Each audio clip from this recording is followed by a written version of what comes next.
नेमकं अमोल गुन्हेगार यांच्यावरती हल्ला झालेला, कालचा भ्याड हल्ला. आज तुम्ही त्यांची भेट देखील घेतली. नेमकं काय कशा पद्धतीने केला गेला, कसा निषेध करताय? आता गृहमंत्र्याचं राज्य आहे. दिवसा ढवळ्या जर आमच्या मराठ्यांच्या पोरांवरती हल्ले होणार असतील तर त्याला जाहीर शब्द सुद्धा कमी पडणार आहे. जाहीर निषेधाचा गृहमंत्र्यांना वेळ आहे गोरगरीब मराठ्यांवरती गुन्हे दाखल करण्याचा. कुठं बैठका घेतल्या तिथं सप्त्यामध्ये डीजे वाजले तिथं गुन्हे दाखल करायला वेळ. जिथं आवश्यकताच नाही तिथं गृहमंत्र्यांना वेळ आहे. परंतु आता बघतोय आम्ही सुद्धा जाणण्याचे SP साहेबांना आता वेळ आहे की नाही. गोरगरिबांच्या पोरांवरती गुन्हे दाखल करायला त्यांच्याकडे वेळ आहे गृहमंत्र्यांनी सांगितल्याप्रमाणे. कारण SP नाही दोष देऊन उपयोग नाही. गृहमंत्री सांगतात तसं ते करते.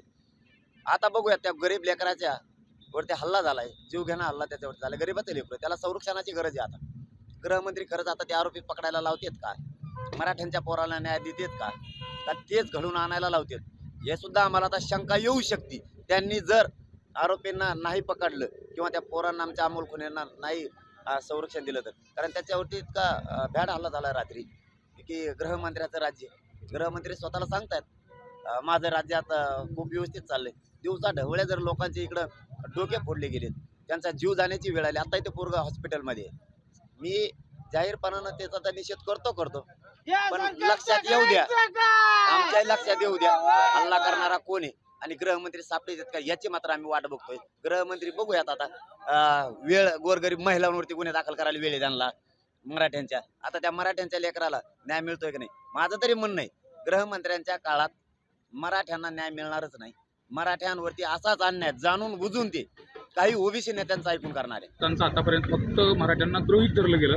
आता 58 मोर्चे असेल, आपले एवढे मोठे झालेले आंदोलन असतील, सगळं असतील, मात्र सरकारला याच्या संदर्भात कुठलंच वाटत नाही. बरं, मताच्या संदर्भात देखील पाहत असताना फक्त मराठ्याला गृहीत धरलं जातं. असं वाटतंय का आज परिस्थिती आहे का केंद्र सरकार असेल राज्य सरकार मराठ्यांना गृहीत धरतंय? जर मग मराठ्यांना गृहीत, आता इथून पुढचं बोलतोय मी, जर गृहीत धरलं असतं 88 मतदारसंघ मध्य प्रदेशमध्ये एका टप्प्यात निवडणूक, मराठ्यांची एकीची भीती आहे म्हणून या महाराष्ट्रात 5 टप्प्यात. मराठ्यांना आपल्या चॅनलच्या माध्यमातून सांगतो तुमची भीती किती आहे. 5 टप्प्यात महाराष्ट्रात निवडणुका घेतल्यात आणि 5ही टप्प्यात त्यांना पंतप्रधानांना आणायचं. इथंच मराठ्याचा विजय, इथंच मराठ्यांचा विजय की पंतप्रधानांना स्वतः उतरायला लागले. पण मराठ्यांनी एक गोष्ट सुद्धा लक्षात ठेवा, सांगणं माझं गरजेचं आहे आपल्या चॅनलच्या माध्यमातून. निर्णय शेवटी समाजाच्या हातात आहे. आपल्याला आरक्षणात ओबीसीत येण्यासाठी विरोध केला, हे जग जाहीर आहे. ओबीसीचे नेते सगळे म्हणले, सामान्य ओबीसी नाही. सामान्य ओबीसी आज आमच्या बरोबर आहे, त्यांना वाटतं गोरगरीब मराठ्याला मिळावं. पण नेते म्हणायचं ओबीसी आरक्षणात मराठ्यांनी यायचं नाही. मग मला एका प्रश्नाचं उत्तर मिळालं नाही आणखी. ओबीसी आरक्षणात तुम्ही आम्हाला येऊ नका म्हणताय, मग ओबीसीच्या उमेदवाराचं मराठ्यांच्या ओपनच्या मतदारसंघात काय काम आहे? तिकडे फिरके जाऊन भरा ना. ओपनच्या मतदारसंघात तुमचं काम काय? एकूण मराठ्यांना विरोध करायचा, आरक्षणात येऊ नको म्हणून. परत मराठ्यांनाच भीक मागायला यायला लागतंय. मराठ्याशिवाय तुमचं धकत नाही. मराठ्यांच्या ओपनच्या मतदारसंघात काय काम काय तुमचं? मी एका मतदारसंघाबद्दल नाही बोलत, एका राज्यात असे 13-14 मतदारसंघ आहेत की तिथं ओपनच्या मतदारसंघात ओबीसी उभा राहिले. नका ना राहू, गरज नाही ना मराठ्यांची. इथं सुद्धा मराठ्यांचाच विजय. मराठ्यांनी फक्त एक लक्षात असू द्या, तुमचं समोरच्याचं पटत असन नसन मला माहित नाही, पण लेकरं आणि समाज डोळ्यासमोर ठेवा, अन्याय डोळ्यासमोर ठेवा, आंतरवालीच्या माता माऊलींचा आक्रोश डोळ्यासमोर ठेवा.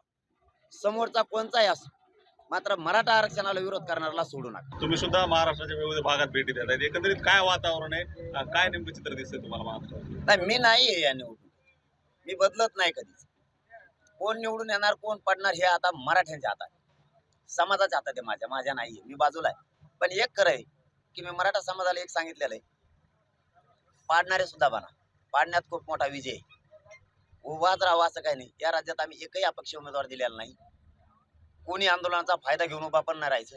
आणि मराठ्यांनी मग तसं जर मुद्दाम जाणून बुजून मराठ्यांचा वापर करून तो जर काही प्रयोग करत असला तर त्याला सगळ्यात जास्त पाडा. यावेळेस पाडणारे बना, पण मराठ्यांच्या मताची भीती वाटली पाहिजे ही काळजी मराठ्यांनी घ्या. बाकीच्यांच्या मताची भीती वाटते, मराठ्यांच्या मताची भीती वाटते. मराठ्यांच्या एकीची भीती आता वाटायला लागली. तसेच आता मताची सुद्धा भीती वाटणं गरजेचं आहे. कोणालाही पाडा, फक्त तो सगळ्या सोयऱ्याच्या अंमलबजावणीच्या बाजूने असला पाहिजे. मराठा आणि कुणबी एकच आहे, या कायद्याच्या बाजूने तो असला पाहिजे, त्याला मदत करा, मग तो कोणत्याही पक्षाचा असो. पण इथून पुढं एक जीवानं मतदान करायचं, एक गठ्ठा 100% मराठ्यांनी यावेळेस मतदान करायचं. पण पाडताना समोरच्याला असं वाटलं पाहिजे मी मराठ्यांमुळेच पडलो.